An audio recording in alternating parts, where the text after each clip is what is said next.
বন্ধুরা, সায়েন্সনা রান্নাঘরে আপনাদেরকে স্বাগত জানাই।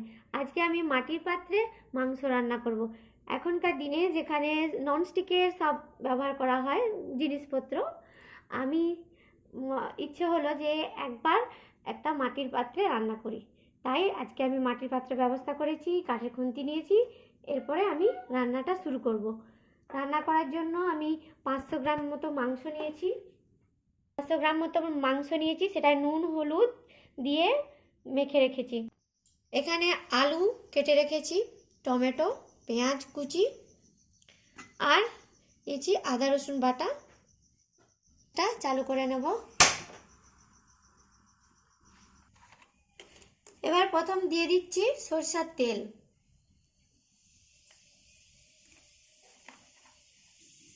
এবার কেটে রাখা আলুগুলো দিয়ে দিচ্ছি এর মধ্যে।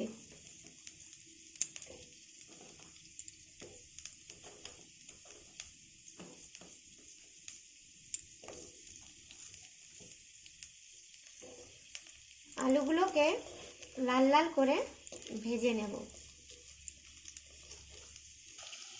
আলুগুলো ভাজা হয়ে গেছে, এবার তুলে নেব।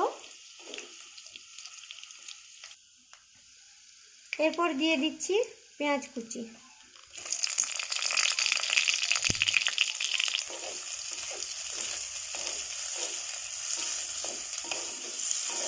পেঁয়াজটা ভেজে নেব।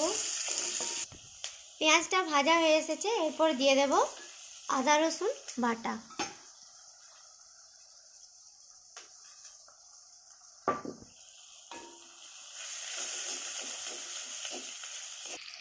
এরপর দিয়ে দিচ্ছি হলুদের গুঁড়ো 1 চামচ।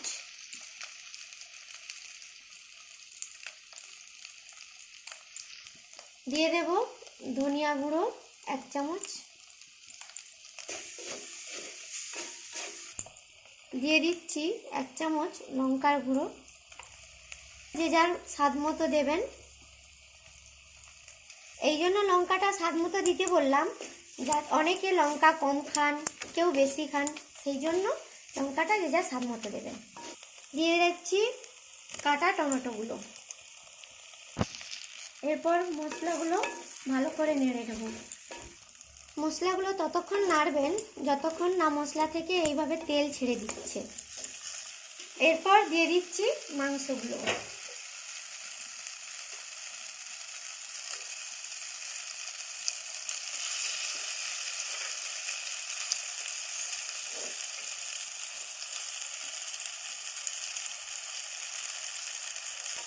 ভালো করে নেড়ে মশলার সঙ্গে মাখিয়ে নেব।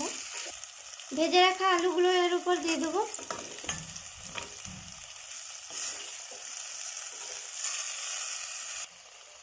সবশেষ দিয়ে দিচ্ছি লবণ, যেটা ছাড়া রান্নাটা একদমই কমপ্লিট হবে না। দিয়ে দিচ্ছি পরিমাণ মতো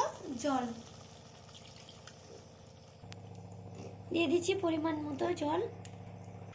দেখুন মাংসটা সেদ্ধ হয়ে গেছে, আলুটাও সেদ্ধ হয়ে গেছে। এবার দিয়ে দিচ্ছি গরম মশলার গুঁড়ো।